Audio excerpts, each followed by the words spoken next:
Students, कैसे हैं आप बच्चों। आज हम क्लास 12 फिजिक्स का बहुत ही इम्पॉर्टेंट क्वेश्चन स्टडी करने जा रहे हैं जो आने वाले बोर्ड एग्जाम के लिए बहुत बहुत इम्पॉर्टेंट है। देखिए क्वेश्चन क्या है, किस तरह से आता है। एक अनंत विस्तार वाली समतल आवेशित अचालक प्लेट के कारण किसी निकट बिंदु पर वैद्युत क्षेत्र की तीव्रता ज्ञात करना। ये बहुत ही इंपॉर्टेंट क्वेश्चन है ये बोर्ड एग्जाम के लिए। इसको अच्छे से तैयार कर लीजिए। बहुत ही सिंपल शब्दों में, बहुत ही आसान शब्दों में मैं आपको इसका डेरिवेशन आज समझाऊंगी, ठीक है। तो एक अनंत विस्तार वाली समतल आवेशित अचालक प्लेट है, कोई अचालक प्लेट है जो कि आवेशित की गई है और उसके पास कोई पॉइंट बिंदु लिया है, वहां पे हमें वैद्युत क्षेत्र की तीव्रता ज्ञात करनी है, ठीक है। तो हम एक प्लेट बना लेते हैं, समतल अचालक प्लेट। ये देखिए इस तरह से हमने कोई एक प्लेट ले ली, अचालक प्लेट, जिसपे क्या है, आवेश बिखरा हुआ है। हमने धनावेश लिया है, ठीक है। धनावेश, ऋणावेश, कुछ भी और ले सकते हैं हम। इस तरह से इस पूरी प्लेट पे क्या है, आवेश फैला हुआ है, ठीक है। आवेश इस पे वितरित है, तो ये कैसी हो गई, आवेशित प्लेट हो गई, ठीक है। तो ये इस प्लेट की मोटाई जो है बहुत ही हम कम लेंगे, बिल्कुल नगण्य लेंगे, ना के बराबर बहुत ही पतली प्लेट लेंगे। तो हम कह सकते हैं कि एक समतल आवेशित चादर है। तो क्वेश्चन दोनों तरह से पूछ सकते हैं, कहीं पे चादर वर्ड लिखा होगा, समतल आवेशित चादर, कहीं समतल आवेशित प्लेट लिखा होगा, तो आप कंफ्यूज मत होइएगा, ठीक है। तो इस प्लेट के कारण हमें विद्युत क्षेत्र की तीव्रता ज्ञात करनी है। तो बच्चों आपको मालूम है, जहाँ कहीं आवेश होगा तो आवेश के चारों ओर क्या होगा, विद्युत क्षेत्र होगा। जहाँ विद्युत क्षेत्र होगा तो विद्युत क्षेत्र की कुछ ना कुछ तीव्रता होगी। तो इसके कारण जो है तीव्रता कितनी होगी, इसके आसपास जो पॉइंट्स हैं उन पर वो हमको फाइंड आउट करना है। तो हमने इससे जो है कुछ दूरी पे एक पॉइंट ले लिया P। कौन सा पॉइंट ले लिया, P, जहां हमें विद्युत क्षेत्र की तीव्रता ज्ञात करनी है ना। ये है चादर, तो चादर से हमने सपोज कीजिए ये हमने R दूरी पे ले लिया कोई पॉइंट। ये पॉइंट हमने ले लिया कितनी दूरी पे, R दूरी पर कोई पॉइंट ले लिया। इस तरह से है, ये देखिए ये है, इस तरह से ये चादर है एक, और जो है यहाँ से ये देखिए इस पे पूरे पे आवेश फैला हुआ है, और यहाँ से कुछ दूरी पे ये, या फिर इस तरह से ले सकते हैं, ये देखिए यहाँ से कुछ दूरी पे ये पेन की टिप समझ लीजिए, वहां पर कोई पॉइंट है P, जहां हमें विद्युत क्षेत्र की तीव्रता ज्ञात करनी है, ठीक है। तो इसको जो है इस पे इस तरह से बनाएंगे, 3D नहीं बनेगा ये 2D में। तो ये चादर है, इससे R दूरी पे कोई पॉइंट P है जहां हमें विद्युत क्षेत्र की तीव्रता ज्ञात करनी है, ठीक है। तो ये देखिए इधर हमने ये लिया है पॉइंट P, इतनी ही दूरी पर इस चादर के इस तरफ भी हम कोई पॉइंट ले ले P डैश, ठीक। जितनी R दूरी पे इधर पॉइंट है उतनी ही R दूरी पे पॉइंट इधर हम ले लें। यानी कि यहाँ से ये लगभग हमने यहाँ पर ले लिया कोई पॉइंट, यहाँ P लिया है तो ये Q ले लेते हैं, ठीक। ये भी R दूरी पर है, ठीक। तो हमें विद्युत क्षेत्र की तीव्रता ज्ञात करनी है, जितनी इधर होगी उतनी ही दूसरी साइड में होगी, क्योंकि पूरी चादर जो है समतल आवेशित है, ठीक है। अब जो है ये देखिए इस पे हमने आवेश लिया है, तो इस आवेश का कोई पृष्ठ घनत्व होगा, वो हमने मान लिया सिग्मा है। ये जो चादर है इसका हमने पृष्ठ घनत्व आवेश का मान लिया सिग्मा है। इसको देखिए आप इस तरह से लिख लीजिएगा, ये हमने चादर ली है, सपोज इसका मान हमने लिया, चादर लिया M B C D, इस तरह से कोई ये चादर ली है, ठीक है। और जो है इसका आवेश का पृष्ठ घनत्व, आवेश का पृष्ठ घनत्व कितना ले लिया हमने, सिग्मा, ठीक। अब पृष्ठ घनत्व क्या होता है, पृष्ठ घनत्व होता है एकांक आवेश पे वितरित, एकांक क्षेत्रफल पर वितरित आवेश, ठीक। सपोज कीजिए ये कोई क्षेत्रफल है, इसकी जो है की लंबाई 1 मीटर है, चौड़ाई 1 मीटर है, मतलब एकांक है ना, 1 मीटर 1 सेंटीमीटर कुछ भी ले सकते हैं। ठीक, तो इसके ऊपर जितना भी आवेश आएगा, ठीक, वो क्या कहलाएगा, पृष्ठ घनत्व। आवेश का पृष्ठ घनत्व, एकांक क्षेत्रफल पर जितना भी आवेश होता है उसे आवेश का पृष्ठ घनत्व कहते हैं। तो आवेश का पृष्ठ घनत्व हमने मान लिया सिग्मा, तो इसकी वैल्यू क्या होती है, Q/A। अगर A की वैल्यू 1 है तो जो आवेश है वही उसका पृष्ठ घनत्व हो जाता है ना। तो सिग्मा बराबर Q/A, या आप लिख सकते हो Q बराबर A को इधर ले आओ तो क्या हो जाएगा, सिग्मा इंटू A। से इक्वेशन 1 ले लेंगे। ठीक, तो समझ में आ गया ना आवेश का पृष्ठ घनत्व। ठीक, अब इसका हमने पृष्ठ घनत्व आवेश का ले लिया सिग्मा। ठीक, अब इधर कोई पॉइंट ले लिया r दूरी पे P, इधर ले लिया पॉइंट Q। ठीक, इसको हम ऐसे डैश डैश करके मिला दें इस तरह से। ठीक, तो कैसे होगा ये, जैसे ये है कोई समतल आवेशित प्लेट और इसके देखिए दोनों तरफ जो है 2 पॉइंट है P और Q इस तरह से। ठीक, अब ये कैसे पॉइंट है, ये बिल्कुल ऐसे पतली लाइन पे लिए हैं हमने। ठीक है, अब इसके चारों ओर हम एक सिलेंड्रिकल सरफेस बांध लेते हैं, जैसे ये है इस सिलेंड्रिकल शेप में। तो ये हम इस तरह से P के चारों ओर एक सिलेंडर बना लेते हैं, इधर Q के चारों ओर। ठीक, तो ये आपका डायग्राम कैसा हो जाएगा, ये हो जाएगा आपका इस तरह से, एक सिलेंड्रिकल सरफेस हमने ले ली, ये इस तरह से, तो ये देखिए ये इस तरह से एक ये सिलेंड्रिकल सरफेस हो गई ये। ठीक है, इसको आप उससे बनाइए आराम से ड्राइंग। ठीक है, और यही सिलेंडर इधर आ जाएगा, इधर हम इसको डैश डैश करके ले लेंगे इस तरह से। वही सिलेंडर ये पीछे साइड में है इसलिए हमने इसको इस तरह से, ये सिलेंडर किधर है, बैक साइड में है। ठीक है, चादर के दूसरी तरफ। ओके, तो इस तरह से ये एक सिलेंडर है, सिलेंड्रिकल सरफेस ले ली हमने P और Q पॉइंट के चारों ओर। ठीक है, चारों तरफ। अब देखिए इसका हमने, ये वाला जो एरिया है इसका हमने क्षेत्रफल लिया A। कितना है क्षेत्रफल A। ठीक, अब इस क्षेत्रफल का वेक्टर होगा, क्षेत्रफल वेक्टर, उसकी डायरेक्शन क्या होगी, ये देखिए, ये जैसे ये वाला पृष्ठ है, ये वाला। ठीक, ये वाला। ठीक, इनका इसका एरिया कितना है A। ठीक, अब इसका जो क्षेत्रफल वेक्टर होगा उसकी डायरेक्शन हमेशा इस क्षेत्रफल के परपेंडिकुलर इस तरह से होती है। अगर ये वाला क्षेत्रफल ले कर्व वाला तो इसकी इस तरह से होगा क्षेत्रफल, ये वेक्टर डायरेक्शन। ठीक है, क्षेत्रफल वेक्टर की, और इसकी इस तरह से होगी। तो हम इसका क्षेत्रफल वेक्टर ले लेते हैं, ये देखिए इसकी डायरेक्शन हमने ले ली क्या, DA वेक्टर इस तरह से। ठीक, और इसका क्षेत्रफल कितना है A।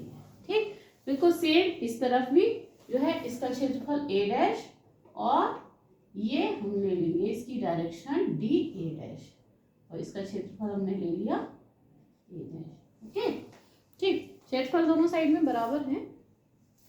ओके, तो जो है इस तरह से देखिए,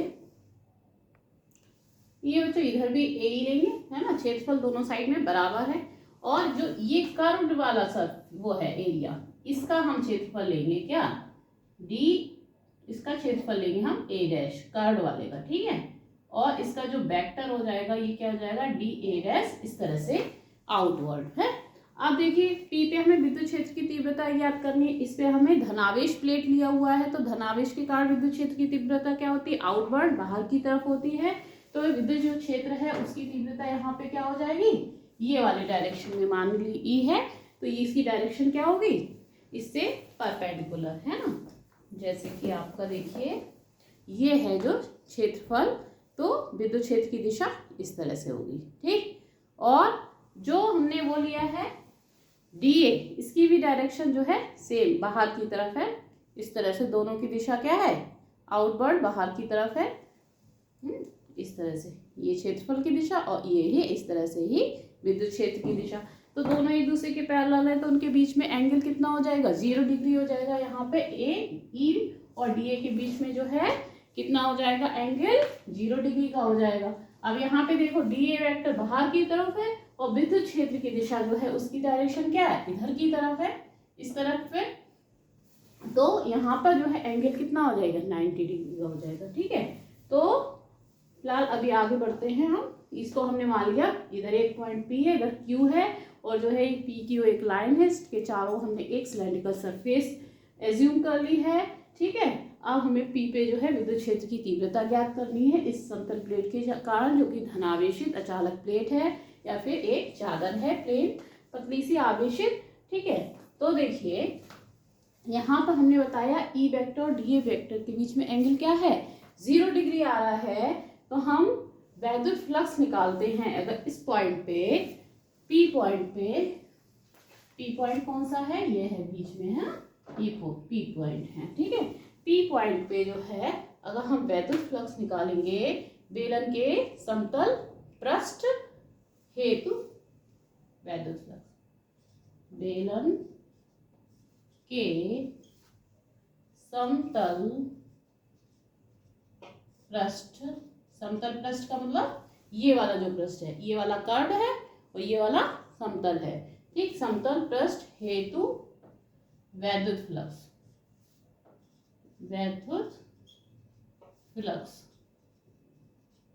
वैद्युत फ्लक्स हम निकालेंगे, जिसको हम अगर ले लें डी पी, ठीक है, सॉरी फाई, फ्लक्स को हमेशा फाई से लिखते हैं, पाई, और यहाँ पे सफिक्स में पी लगा दो क्योंकि पी पॉइंट पे हमने वैद्युत फ्लक्स ज्ञात करना है। ठीक है, जो ये होगा फ्लक्स वही इधर होगा, ये यही होगा डी फाई क्यू पर भी, क्यों, क्योंकि इधर भी ये आर दूरी है और इधर भी आर दूरी है, बराबर दूरी है। तो क्षेत्र अगर जो है कोई आवेश है उससे समान दूरी पे वैद्युत क्षेत्र की तीव्रता होती है वो समान होती है। ठीक है, तो ये क्या हो जाएगा, E vector dot D A vector, इसको हम खोलेंगे तो ये आएगा ई डी ए कॉस थीटा, कॉस थीटा आएगा। ठीक, अब यहाँ पे थीटा दोनों के बीच में क्या हो रहा है, यहाँ पे थीटा 0 क्योंकि दोनों सेम डायरेक्शन में है। ऐसे ही यहाँ पर भी जो है दोनों सेम डायरेक्शन में है, ई वेक्टर भी और डी ए वेक्टर भी, यहाँ भी थीटा 0 होगा, तो यहाँ हम लगा देंगे 0। यहाँ फॉर्मूला कौन सा आपका लग गया, ए वेक्टर डॉट बी वेक्टर बराबर ए बी कॉस थीटा, ये फॉर्मूला लगा है। ठीक है, वेक्टर का। ठीक, अब यहाँ पे थीटा की वैल्यू 0 है, अब तो कॉस 0 की वैल्यू कितनी होती है, 1, तो ये कितना हो जाएगा, E D A into 1 is equal to E D A. ठीक, तो ये वैद्युत फ्लक्स हमारा निकल आया कितना, ई डी ए, किसके कारण, समतल पृष्ठ के कारण। अब इस सिलेंडर में दो पृष्ठ है ना, इधर समतल ऐसे ही इधर समतल, इन दोनों के कारण हमने निकाल लिया। और एक है ये कर्व्ड सरफेस है ना, ये गोल गोल कर्व सरफेस, इसकी वजह से भी इस पे भी तो कुछ वैद्युत फ्लक्स होगा, इसका मान निकालते हैं। तो जो है वक्र पृष्ठ कहे या कर्व सरफेस को हिंदी में वक्र पृष्ठ कहते हैं, वक्र पृष्ठ हेतु ये समतल पृष्ठ और ये बेलन के वक्र पृष्ठ हेतु वैद्युत फ्लक्स। ये तो बताओ जल्दी से कितना हो जाएगा, फटाफट बताओ इसकी वैल्यू। इसको हम क्या ले लें, इसको हम ले लें डी फाई, है ना, इसको हम ले लेते हैं डी फाई, इसको हम एन ले लेते हैं, डी फाई एन है, एन हमने सफिक्स में ले लिया है।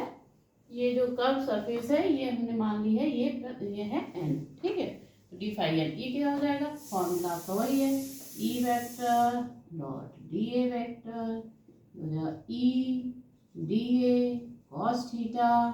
ठीक, अब यहाँ थीटा की वैल्यू क्या लगाएंगे, ये कर्व सरफेस है, इसमें ये जो है क्षेत्रफल वेक्टर बाहर की तरफ हो रहा है, इस कर्व सरफेस की लंबवत बाहर की तरफ हो रहा है, और विद्युत क्षेत्र की दिशा इस तरफ हो रही है। तो ये इन दोनों के बीच में कोण कितना बन रहा है, ये कोण कितना बन रहा है, ये इस तरह से कितने डिग्री का कोण बन रहा है, 90 डिग्री का। ये विद्युत क्षेत्र की दिशा, ये क्षेत्रफल वेक्टर की दिशा, तो ये 90 डिग्री का कोण बना। तो यहाँ हम थीटा की वैल्यू क्या लगाएंगे, cos 90। अब cos 90 की वैल्यू कितनी होती है, जल्दी बोलो, 0। तो ये कितना हो जाएगा, EDA इंटू 0। अब 0 की किसी से मल्टीप्लाई करो, क्या मिलेगा, 0। ठीक, तो कर्व सरफेस के कारण हमने वैद्युत फ्लक्स निकाल लिया, और ये वाला हमने समतल पृष्ठ के कारण निकाल लिया है। ठीक, अब तो टोटल हम निकाल लेंगे बेलनाकार गॉसियन पृष्ठ से गुजरने वाला फ्लक्स। ये बेलनाकार क्या है, गॉसियन सरफेस है, इससे कितना फ्लक्स गुजरेगा, ये देखो, ये EDA इसके कारण, इसके कारण EDA, और इसके कर्व सरफेस के कारण 0, तीनों को हम जोड़ देंगे।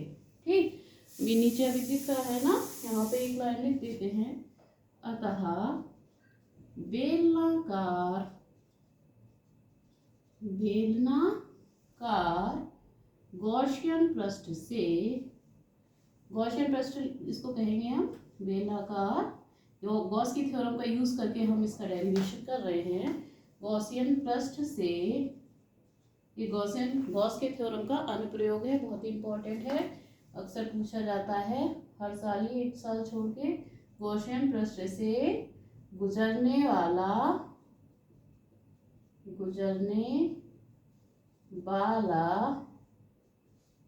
कुल वैद्युत फ्लक्स,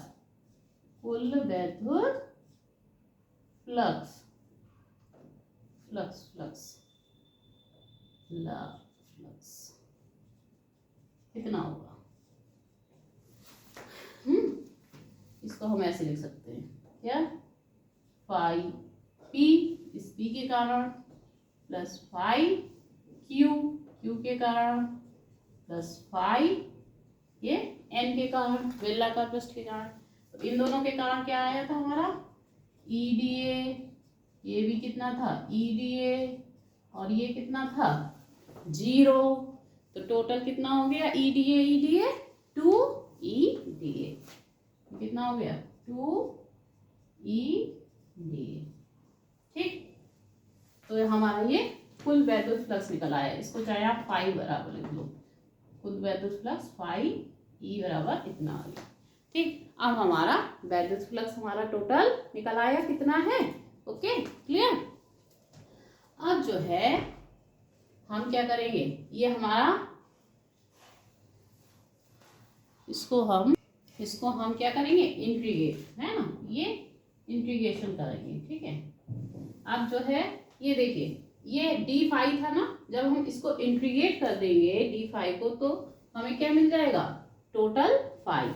ठीक, डी फाई क्या है, थोड़ा सा वैद्युत फ्लक्स है, कुछ है ना। अब जब हमें पूरी चादर के कारण निकालना है ना, तो हम इसको क्या करेंगे, इंटीग्रेट कर देंगे। ठीक, अब इंटीग्रेट कर देंगे हम इसको, ये वैल्यू हमने पहले ही कर दी, ठीक है। तो ये आपका, एक सेकेंड, इसको ऐसे लिखिए, 0 बराबर, इसकी वैल्यू हम निकाल ही चुके हैं, कितनी निकाली है हमने, ये देखिए, थोड़ा सा ऊपर मिटा देते हैं ना, यहाँ पे करते हैं, नीचे ज्यादा होगा ये। ओके, अब देखिए, ये हमारा वैद्युत flux phi E, integration E dot DA, तो ये हमारा E डॉट DA की वैल्यू क्या आ गई थी, EDA, है ना, cos 0 था वो 1 हो गया था। दूसरा ये वाला है इंटीग्रेशन, ये वेक्टर है, ओके, EDA, ये भी क्या आ गया था, E डॉट DA की वैल्यू EDA। ठीक, और तीसरा हमारा ये जो था, ये तो 0 ही आ गया था, चाहे आप इसे ऐसे भी लिख सकते हो, integration E vector dot D A dash vector, यहाँ पे लेंगे, है ना। इसकी वैल्यू हमने कितनी निकाली थी, सॉरी यहाँ A डैश है, ठीक है, तो इसकी वैल्यू हमने निकाल दी थी क्या, 0। ये वाला प्लस हमने A डैश लिया था ना, यहाँ पे डैश लगा लीजिएगा, ठीक है। तो ये वैल्यू कितनी निकाल ली थी, 0 निकाल दी थी, तो प्लस 0 ही कर दो, तो ये आपका क्या हो जाएगा, इंटीग्रेशन EDA क्या हो जाएगा, 2 इंटीग्रेशन EDA। ठीक, कोई कंफ्यूजन नहीं ना, है ना। Integration E D integration E D दोनों जुड़ गए, 2 इंटीग्रेशन ई डी। अब ई की वैल्यू जो है कांस्टेंट बाहर निकल आएगी, डी ए वेरिएबल है तो वो अंदर रहेगा, तो इसको आप कैसे लिखोगे 2 ई ए इंटीग्रेशन डी ए, बस हो गया। अब इंटीग्रेशन डी ए यानी जो चादर है उसका हमने छोटा सा क्षेत्रफल लिया है डी ए। अब पूरी चादर का करेंगे तो उसका इंटीग्रेशन कर देंगे, तो पूरी चादर का क्षेत्रफल जो है वो क्या हो जाएगा कैपिटल ए यानी 2e इंटू ए, ये हो जाएगा 2e है। इंटीग्रेशन डी ए का करेंगे तो हमने पूरी चादर का क्षेत्रफल कितना लिया, ए क्षेत्रफल लिया है, ए क्षेत्रफल की चादर है, ठीक है।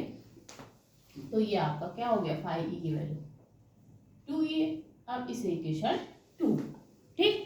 इक्वेशन 1 याद है ना, इक्वेशन 1 हमने क्या निकाली थी वो हम यहाँ पर लिखते हैं।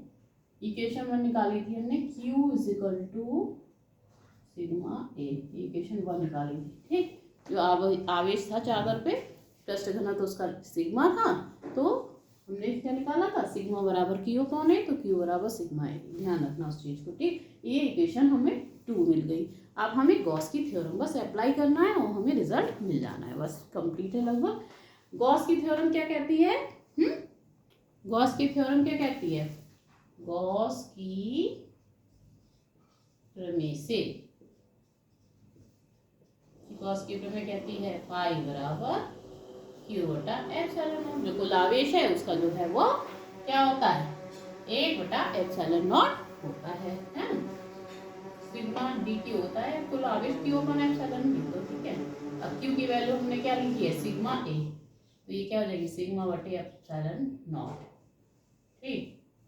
पाई ई लगा देते हैं सफिक्स में, ठीक। अब ये इक्वेशन होगी क्या 3, 2 और 3 को क्या कर दो बराबर, ये भी 5e की वैल्यू ये भी 5e की वैल्यू, दोनों वैल्यू को क्या कर देंगे बराबर कर देंगे, तो हमें e की वैल्यू मिल जाएगी। फिनिश्ड, इतना सिंपल डेरिवेशन है, बहुत इजी है। ये देखिए फ्रॉम इक्वेशन 2 and 3 सिग्मा ए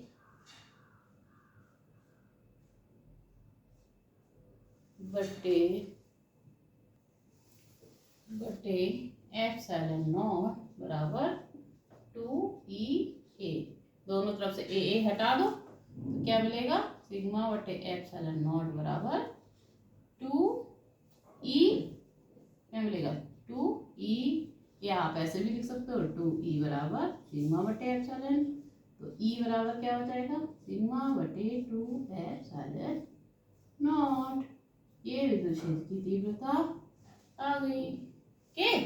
तो E की वैल्यू क्या होगी सिग्मा अपॉन